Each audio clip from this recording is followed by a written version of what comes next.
Bumili ang aking anak ng single bed frame from IKEA, and this is the first time na merong product from IKEA dito sa bahay.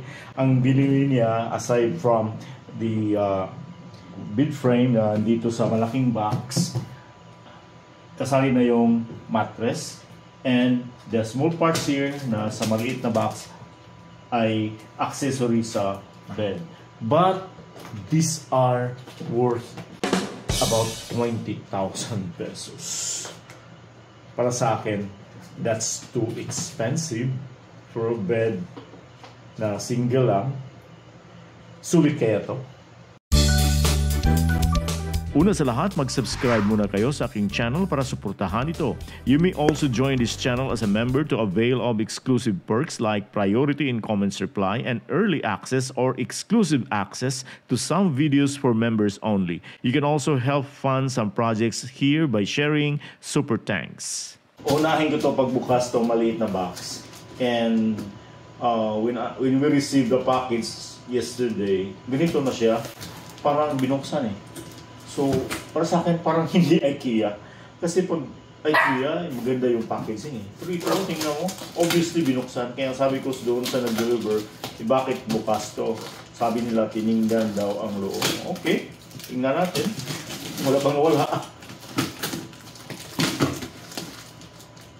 Basta nagtataka lang ako. Kasi sa tingin ko, nakita ko kasi sa mga pictures, mga videos, na ang ganda naman ng IKEA. Di ba?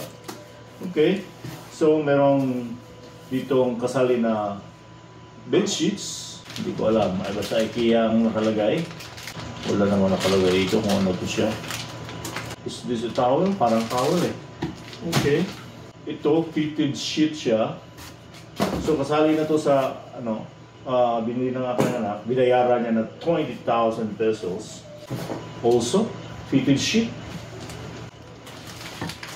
Ito, parang kumot ito. Okay. Okay. Jadi buksan agad. Ayan.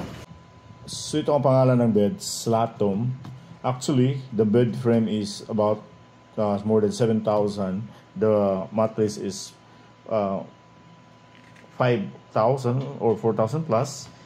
Then plus other accessories, so umabot siya na almost 20,000 including the delivery fee.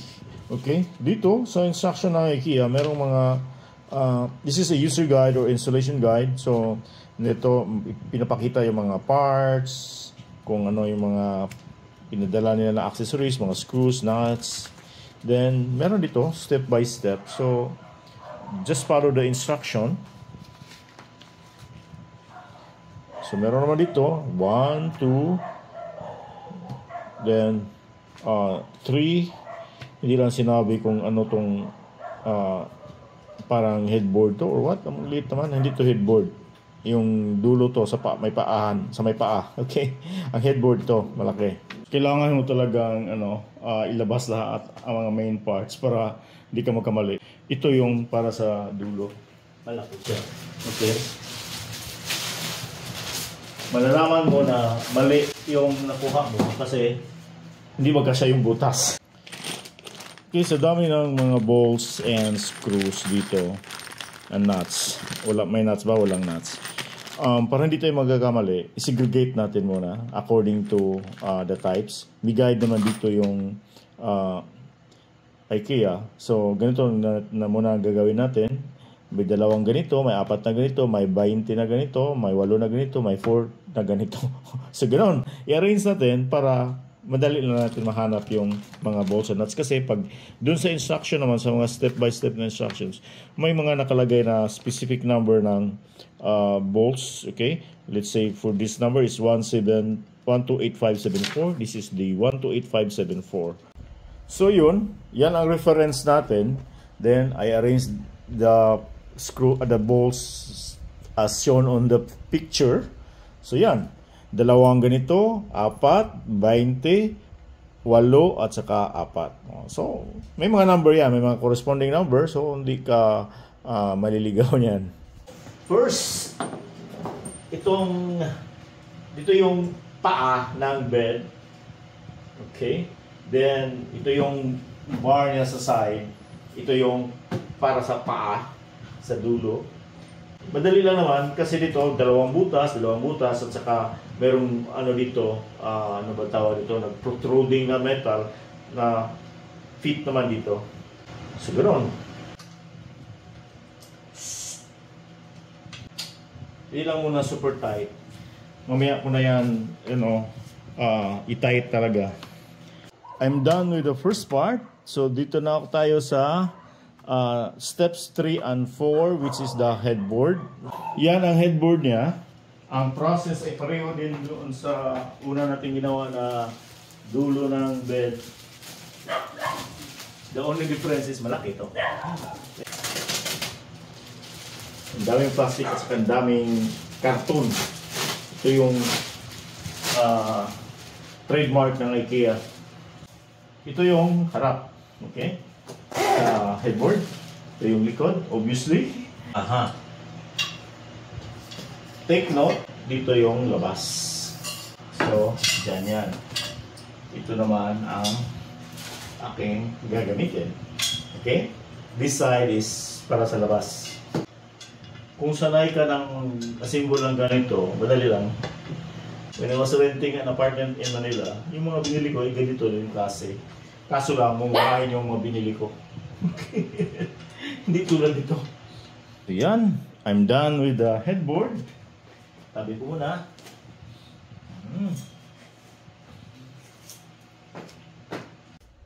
Itong step pipe ay i-assemble mo muna yung parang bracket sa gitna as shown here. Tingnan nyo. This will be inserted at the middle. So, siya yung magdudugtong sa dalawang parts. Okay, na unang inassemble natin. So, basically, yan lang ang tatlong parts. You have the long bracket, then dalawang small bracket, at saka meron siyang post yung nasa gitna. Itong pinakamatangkad na bolt, ito yung gamit dito, as shown here. Okay. This is the bolt. Actually, advice ng IKEA nito, pag mag-assemble ka, dapat may kasama ka. Hindi lang ikaw mag-isa. Okay? Although, kaya naman mag-isa. Ito lang. Tulad din to, kailangan somebody will hold it the other end. So, pati ito, threaded siya. Tingnan mo, hindi siya hindi mo ma-pull yung bolt kasi threaded to. Yung butas niya, threaded siya. Yung napakaganda nito. Hindi na siya basta butas. Okay, that's done already. Hindi ko palang inugutan. Hindi siya tighten pa para doon na sa itaas sa kwarto pag i-assemble ko na. Kasi yung next step is you attach that to the headboard. Yung headboard natin na set up. Pagkatapos, i-connect natin siya doon sa dulo, yung sa paa na portion. So, ganun na ang itsura. Okay? Then pagkatapos, saka pa ilagay yung mga side panels niya. Ilugtong na natin tong sa dulo. Just take note na yung butas dito. May butas siya, okay? Yung butas dito, ay doon maklaro ba? Yung butas dito, kailangan mag-fit doon sa butas din. May butas din sa doon sa bracket.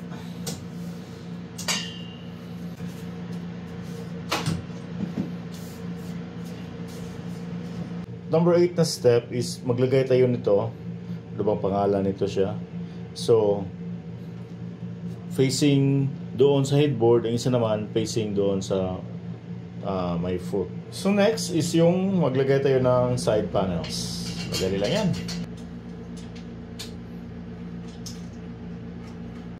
So ito na. Naporma na.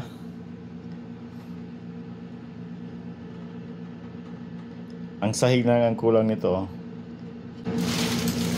Medyo matibay naman. Okay. So, ilalatag natin ngayon yung accordion. Ito na ang accordion. Yung sahig ng bed. Lagay natin.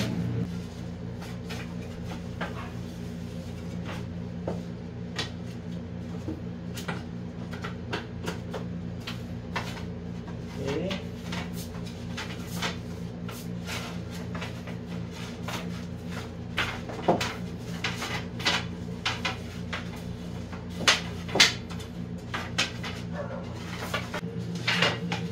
Then dito may clip siya, so hihilahin natin para mahubos siya. Naka-lock to siya. Parang lock siya. Ito to guard. This is a guard siya. Okay, so yun. That's complete.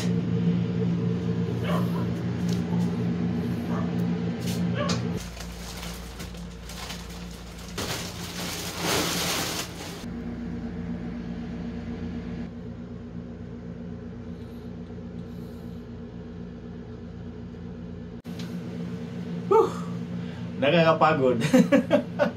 But at least tapos na. This is a spring bed, kaya oh. Ang daming spring, oh. Okay. So medyo matibay naman.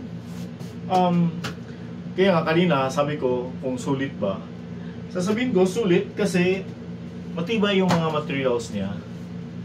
Yung mga mura lang. Yung especially yung ano niya, yung frame, yung metal frames, manipis. Ito siya matibay.